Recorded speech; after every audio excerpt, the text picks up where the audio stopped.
कड़कड़ाती सर्दियों की एक लंबी रात थी। शहर के किनारे बसे एक छोटे से घर में एक परिवार ठंड से बचने की कोशिश कर रहा था।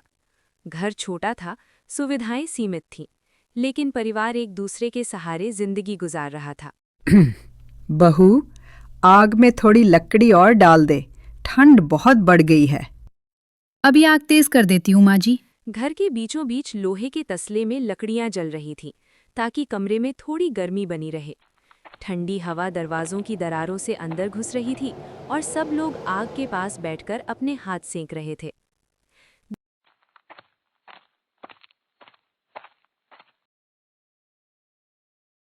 मैं अंदर बिस्तर लगा देती हूँ।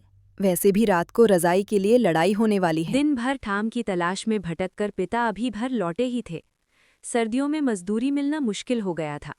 घर का खर्च, दवाइयाँ, राशन और छोटी छोटी ज़रूरतें सब मिलकर उनके दिमाग पर बोझ बन चुकी थीं। माँ पूरे दिन घर के कामों में लगी रही थी, जबकि दादी आग के पास बैठकर ठंड से राहत पाने की कोशिश कर रही थी। बुआ भी घर के कामों में मदद करती और परिवार का माहौल हल्का रखने की कोशिश करती थीं। लेकिन घर की सबसे छोटी सदस्य, यानी छोटी बेटी, ठंड से ज़्यादा एक और चीज़ के कारण परेशान थी।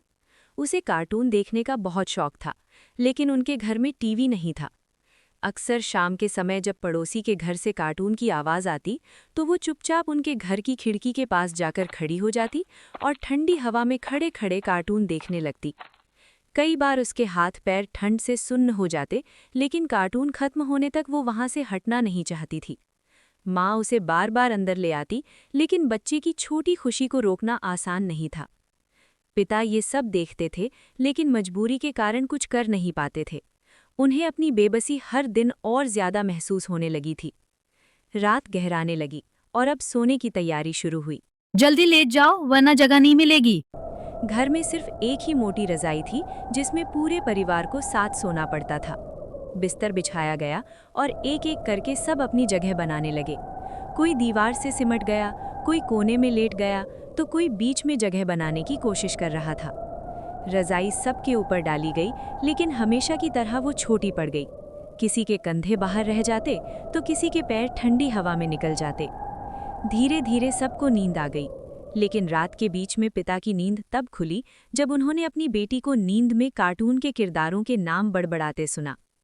उस पल उन्हें महसूस हुआ कि उनकी बेटी के सपनों में भी वही चीज़ है जिसे वो हकीकत में उसे नहीं दे पा रहे। अगली सुबह पिता चुपचाप घर से निकल गए। उन्होंने तय कर लिया था कि चाहे जैसे भी हो, वो अपनी बेटी के लिए टीवी लेकर आएंगे। काफ़ी तलाश के बाद वो अपने दोस्त की दुकान पर पहुंचे, जहां पुराने इलेक्ट्रॉनिक सामान मिलते। भाई, कोई सस्ता पुराना टीवी है? बच्ची के लिए चाहिए। एक पुराना टीवी है, ठीक हो जाएगा। जितना है दे देना, बाकी बाद में दे देना। दुकान के कोने में एक पुराना टीवी पड़ा था, जिसे थोड़ा ठीक करके चलाया जा सकता था।